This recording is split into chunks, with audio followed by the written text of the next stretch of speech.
How to re-download the App Store on iPhone. If the App Store is missing on your iPhone, then simply follow these steps to restore or download it. First of all you have to do is open the Settings app on your mobile device. Once inside the Settings app, scroll down till you find the Screen Time option available there.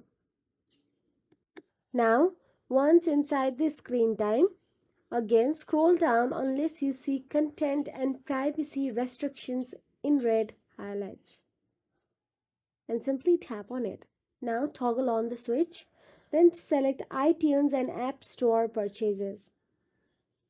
Then tap on the installing apps at the top and make sure it is in allow option. Now once done so, go back to the settings again.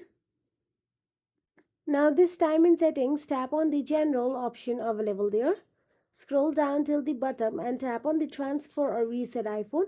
Then tap on reset and tap on reset all settings. So that is it. If you found this video helpful, please like, share and subscribe, and thank you so much for watching.